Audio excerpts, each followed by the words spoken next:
আলাইকুম। আজ আপনাদের সাথে শেয়ার করছি ভীষণ মজার একটি ডেজার্ট আইটেম। তো চলুন চলে যাই রেসিপিতে। আমি এখানে মেরি বিস্কিট নিয়েছি এবং বিস্কিটটাকে গুঁড়ো করে নিতে হবে। এর সাথে দিয়ে দিচ্ছি পরিমাণ মতো বাটার। আপনারা চাইলে বাটারের পরিবর্তে ঘিও দিতে পারেন। এটাকে মেখে নিচ্ছি ভালোভাবে।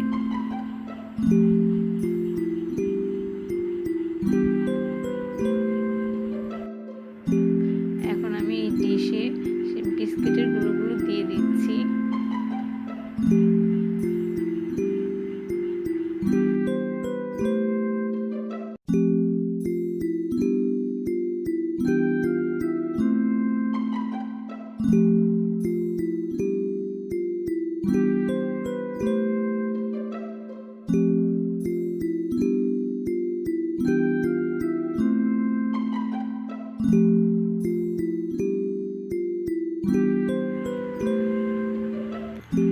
এখন এটাকে আমি আধা ঘন্টার জন্য ফ্রিজে রাখবো। এখানে আমি মেজারমেন্ট কাপের 3 কাপ লিকুইড দুধ নিয়ে নিচ্ছি।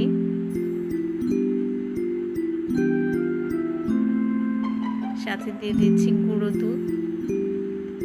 গুঁড়ো দুধটা অপশনাল হিসেবে রেখেছি, আপনারা চাইলে নাও দিতে পারেন, তবে দুধটাকে ঘন করে নিতে হবে। কিছুক্ষণ নাড়তে হবে দুধটা ঘন হওয়া পর্যন্ত।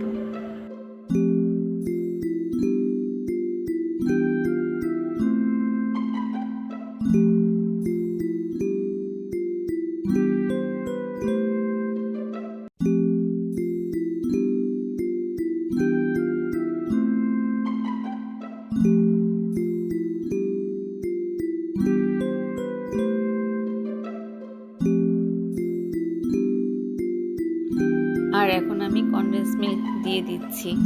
কনডেন্স মিল্কের পরিবর্তে আপনারা চাইলে চিনিও দিতে পারেন।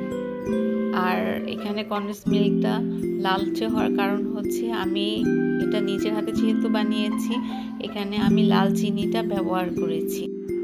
আবার কিছুক্ষণ নেড়ে নিচ্ছি।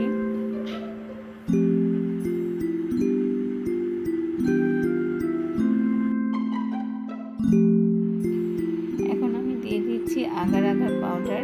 এখানে আমি 1 টেবিল চামচ আগার আগার পাউডার নিয়েছি। আগার আগার পাউডারটা অবশ্যই নর্মাল পানি দিয়ে গুলিয়ে নিতে হবে। আর আগার আগারটা যদি কারো কাছে না থাকে, সেই হিসেবে আপনারা চায়না গ্রাসও ব্যবহার করতে পারেন।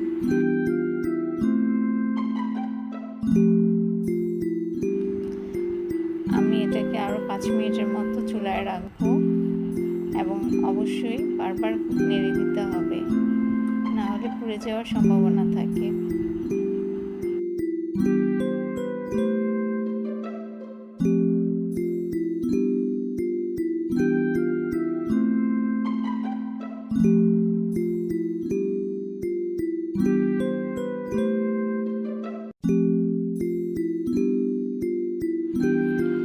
আধা ঘন্টা পর এটা নামিয়ে নিতে হবে এবং এইখানে যে দুধটা আমি জাল দিয়েছিলাম সেটা এখানে ঢেলে দিব।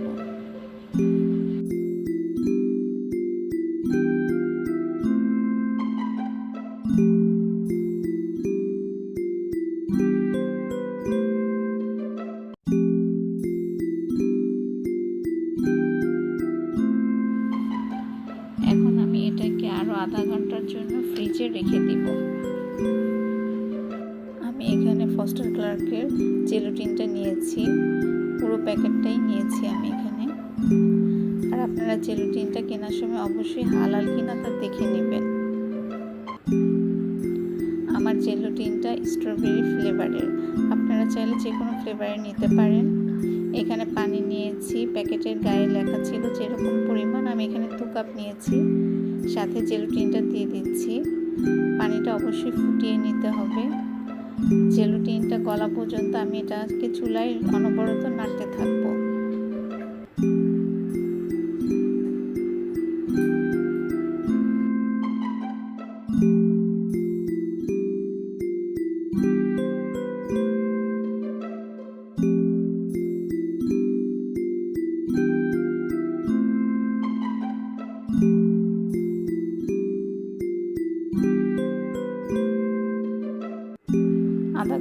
আমার পুডিংটাকে আমি নামিয়ে নিয়েছি এবং এতে জেলাটিনটা ঢেলে দিব।